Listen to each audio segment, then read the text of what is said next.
तो सभी बच्चों को गुड मॉर्निंग। बच्चों आज क्लास 11th की एक्सरसाइज 10.1 की क्वेश्चन नंबर को सॉल्व करेंगे। तो सभी बच्चे मुझे ये बताइए जो यहाँ बैठे हुए हैं, आकाश, आर्यन, अभिषेक, बताओ कहाँ तक क्वेश्चन हुए थे?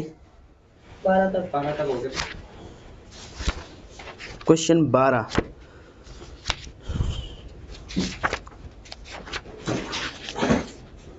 क्वेश्चन नंबर 12 हो गया था ना। 12वां तो मोस्ट आईएमपी क्वेश्चन है, ध्यान रखना, 2 नंबर में आता है, ठीक है।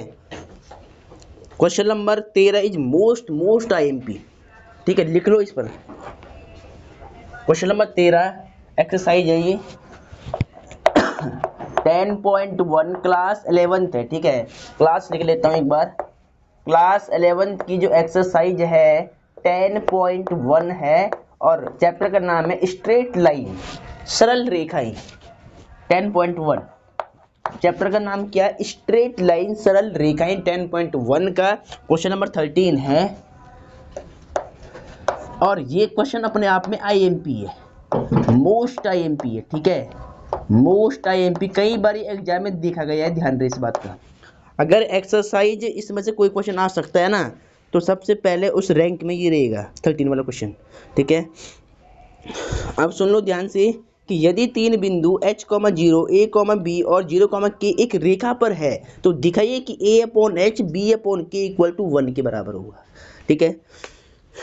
अब मैंने क्या समझाया था, अगर 3 बिंदु एक रेखा पर होते हैं तो वो पॉइंट क्या बोले जाते हैं? संरेख, मतलब उनको बोलते हैं कॉलिनियर पॉइंट। अगर जब 3 बिंदु एक रेखा पर होते हैं तो वो क्या होते हैं? संरेख बिंदु कहलाते हैं, है ना, संरेख। देखिए पहले 3 बिंदु, ये 3 बिंदु एक लाइन में है, ठीक है, ऐसे ये 3 पॉइंट एक लाइन में है, तो इट मीन्स डैट, इसका क्या मतलब है कि ये संरेख होगा। ये जो मतलब पॉइंट होंगे तीनों, ये कैसे हो जाएंगे? संरेख बिंदु हो जाएंगे, कॉलिनियर पॉइंट हो जाएंगे। तो वी कैन से डैट, सबसे पहले इस पॉइंट को ए मान लो, इसको बी, इसको सी, ठीक है। पहले वाले बिंदु को ए पे रख दो h, 0, दूसरे वाले को बी पे रख दो a, b, और तीसरे वाले को सी पे रख दो।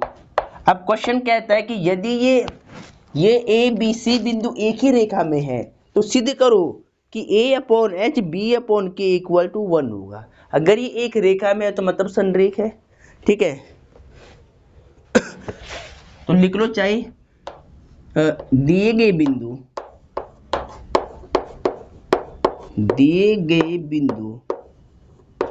पहले वाले को ए बोला था तो ए लिख लो पहले, h, 0, दूसरे वाले को b रख दिया नाम a, b, और एंड तीसरे वाले को c, 0, k, ठीक है।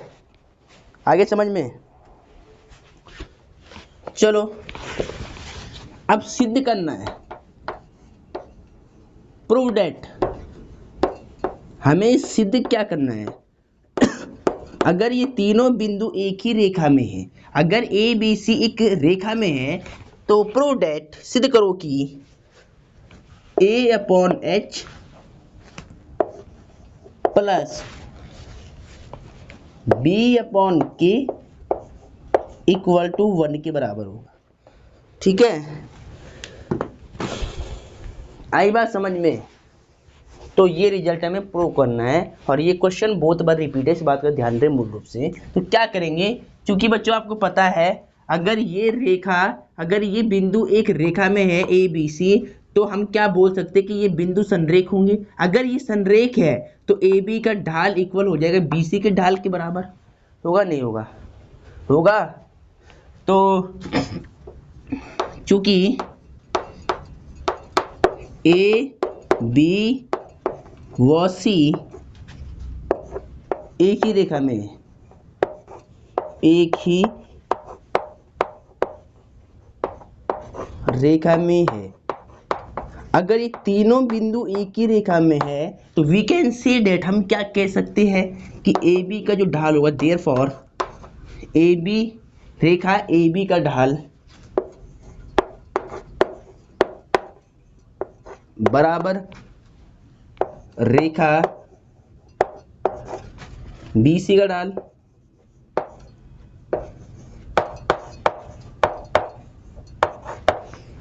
ठीक है। यहाँ लिख लो रेखा, रेखा है ए बी का ढाल इक्वल टू रेखा है बी सी का ढाल, ठीक है।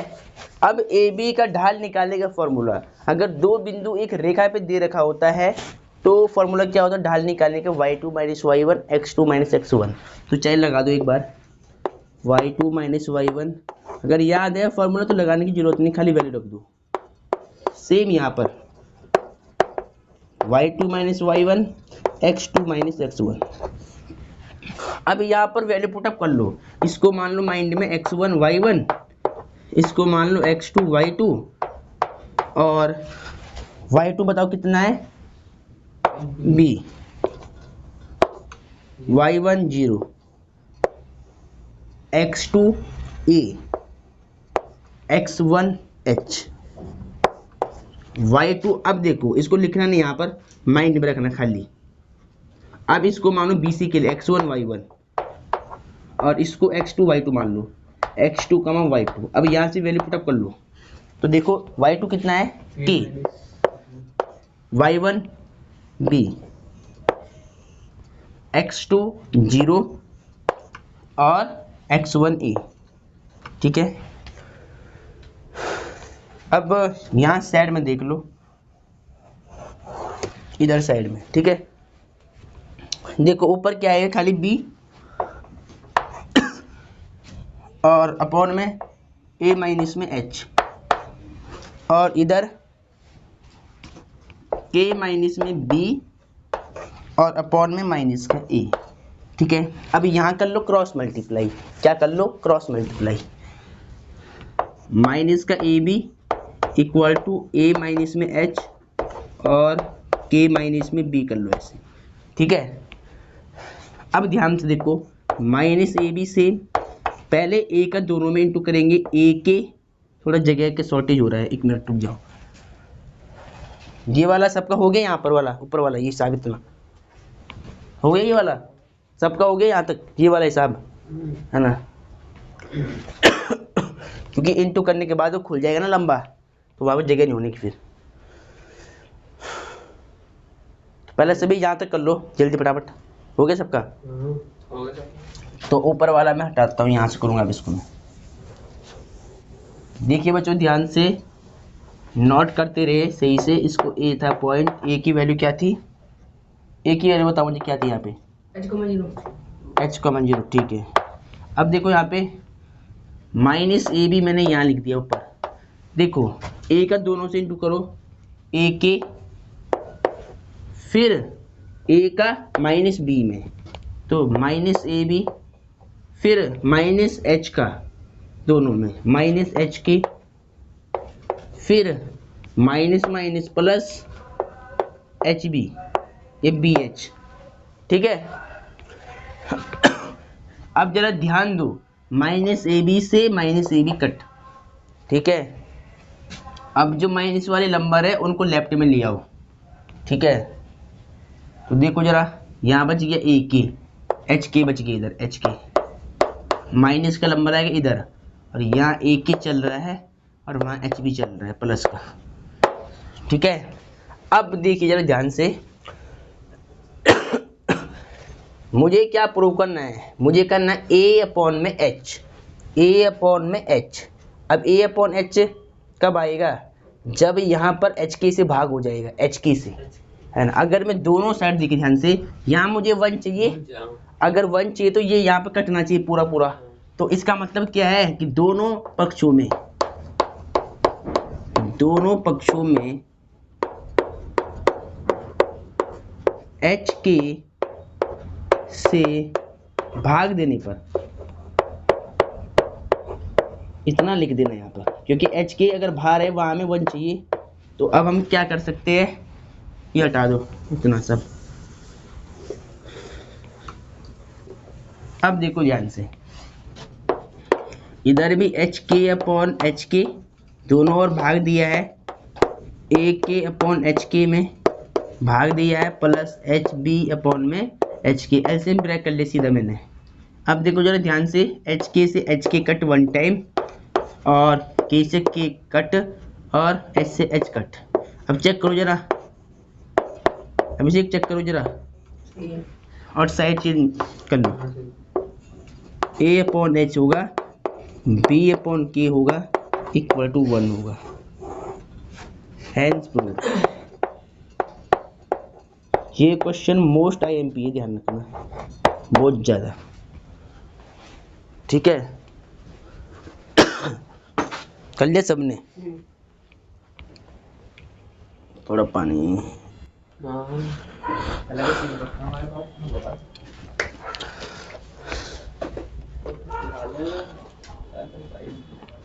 क्वेश्चन नंबर 14 देखिए। टेस्टर कहाँ है?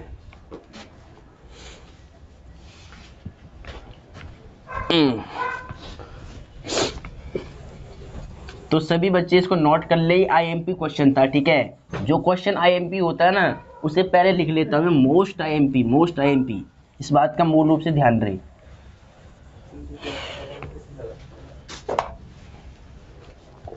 देखिए बच्चों, क्वेश्चन नंबर 14 भी ऐसे है, नॉलेज के लिए, एग्जाम में आ भी सकता है, नहीं भी आ सकता है। ठीक है, देखो, जनसंख्या और वर्ष के निम्नलिखित लेखा चित्र पर विचार कीजिए। आकृति 10.10 में दे रखा है नीचे। ठीक है, रेखा ए बी की ढाल ज्ञात कीजिए और इसके प्रयोग से बताइए कि वर्ष 2010 में जनसंख्या कितनी होगी। ठीक है, तो एक ग्राफ दे रखा है हमें, एक ग्राफ बनाओ पहले यहाँ, जो इसने दे रखा है चित्र।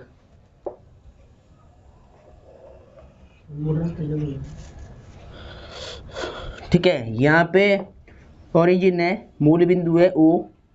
ठीक है, और एक यहाँ पे सन गिरा हुआ है, सन 1985, फिर 1990, फिर 1995, फिर 2000, फिर 2005, 2010, 2010, और फिर ऊपर वाले पे y अक्ष पे ये तुम्हारा x है। ठीक है, इसे यहाँ लिख देना x, ये y, ये ऊपर y लिख दो, खाली पॉजिटिव लिख दो, खाली कोई दिक्कत नहीं है।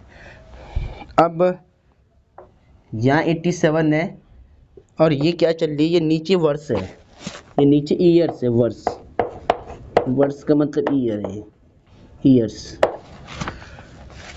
सन मतलब, और इधर है जनसंख्या, इधर दे रखी है पॉपुलेशन, जनसंख्या, पॉपुलेशन, जनसंख्या दे रखी है करोड़ों में, करोड़ों में जनसंख्या है, करोड़ों में। ठीक है, और ये 0.87 है, मतलब 87 करोड़ है। यहाँ पर 92 करोड़ हो जाएगी, यहाँ 97 करोड़ हो जाएगी, फिर 102 करोड़ हो जाएगी, ऐसे। ठीक है, और एक लाइन है, एक पॉइंट है 92, देखिए पहले ध्यान से, यहाँ पे 92 और 1985 के यहाँ पे, इनके सामने, इसके सामने एक पॉइंट दे रखा है ए, एक्स पे कितना है 1985, कॉमा 92, इसको नाम दिया ए। उसके बाद इसने कहा है बिंदु बी 1995 से 97, देखिए 97 और 1995 के सामने ऐसे और ऐसे, यानी यहाँ कुछ पॉइंट पड़ेगा, ये यहाँ ये है तुम्हारा 1995 और इसके सामने 97 वाई पे, ऐसे, ये बी पॉइंट है। फिर दे रखा है इसने बस। ठीक है, और इन दोनों पॉइंट से एक लाइन खींच ली से, ऐसे करके, ऐसे करके एक लाइन खींच ली इसने, ऐसे। ठीक है, इसकी ढाल हमें बतानी है। ठीक है,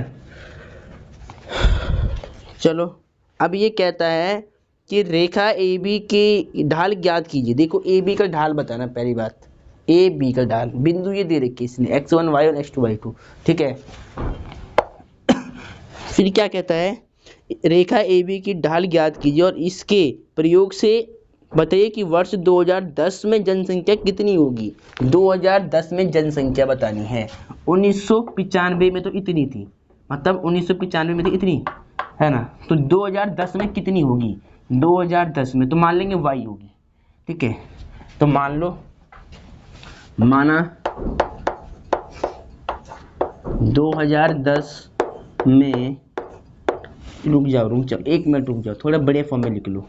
माना वर्ष 2010 में जनसंख्या बराबर y, ठीक है।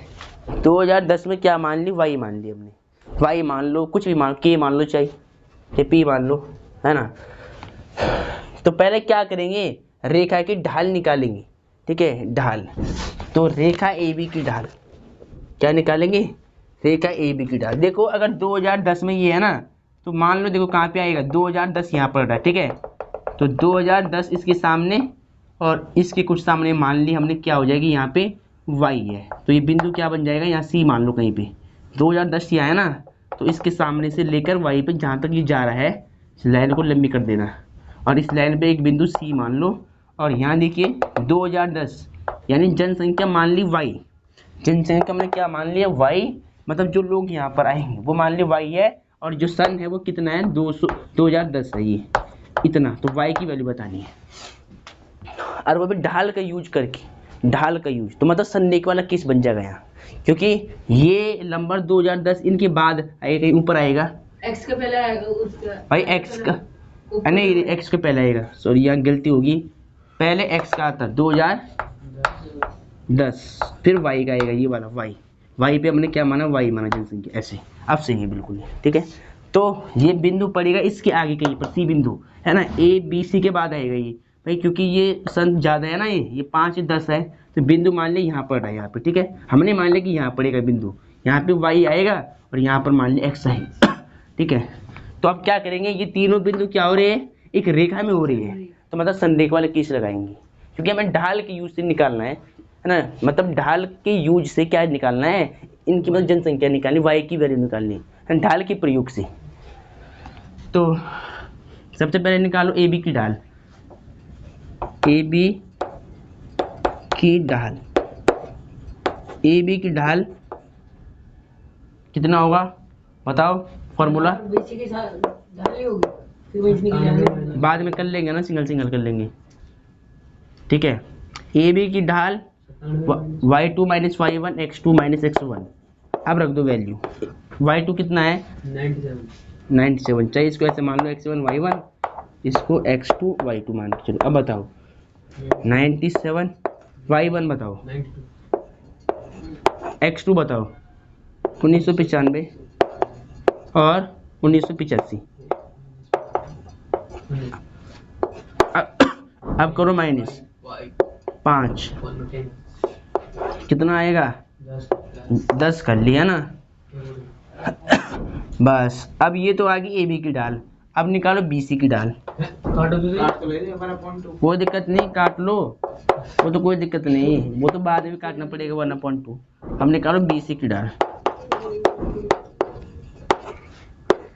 y2 माइनस y1 फार्मूला और x2 माइनस x1 फार्मूला, ऐसे। तो अब बताओ जरा बी सी के लिए बताओ, ये मान लो x1, ये y1, ये मान लो x2, इसको मान लो y2। अब बताओ जरा y2 कितना है, y1 बताओ 97, x2 बताओ 2010, हाँ 2010, फिर x1, 1995।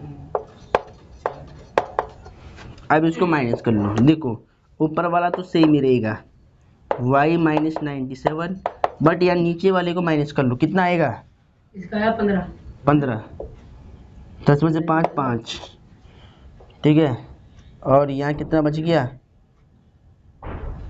15 है ना। हाँ ठीक है, ठीक है, बस हो गया 2010 है ना।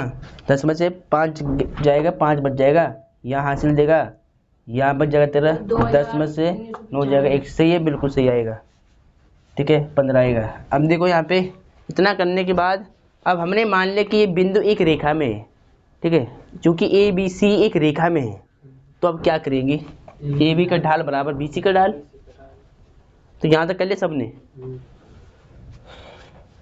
चलो यहाँ तक सबने अगर कर लिया होगा तो अब मैं यहाँ क्या लिखता हूँ, चूंकि ए बी व सी एक ही रेखा में है, एक ही रेखा में है, तो इसीलिए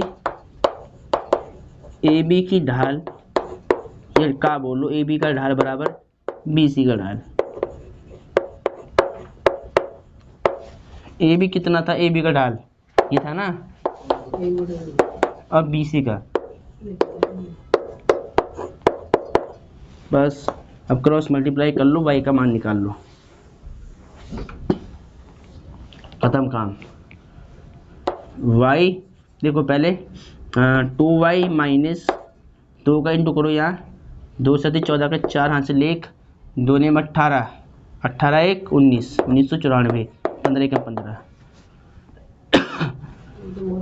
अब 2y इक्वल टू 15 प्लस 1994 और 2y इक्वल टू ऐड कर लो, कितना होगा, 5 4 9, 9 1 10 का 0 हासिल 1 2 209, y इक्वल टू 209 बट्टे में 2, भाग कर लो, 2 से ऐसे डिवाइड कर लो, 2 एकम 2 0, फिर ये आएगा 0, भाग नहीं जाएगा तो पहले 0 लगाओ, फिर 9 उतारो, फिर 2 चौक 8, ठीक है, 2 चौक 8 पॉइंट 0, चेक कर आंसर अभिषेक, इतना होगा भाई जनसंख्या। पॉइंट में ये ऐसी है, यह गुणा भाग में गलती करी कहीं, पॉइंट में ना, हाँ यहाँ लिख देना करोड़ भाई, इसके आगे करोड़, क्या लिख देना, करोड़, क्योंकि ये जनसंख्या है करोड़ में। ठीक है, तो उम्मीद है क्वेश्चन समझ में आ गया होगा। तो ये एक्सरसाइज संपूर्ण रूप से खत्म हो चुकी है।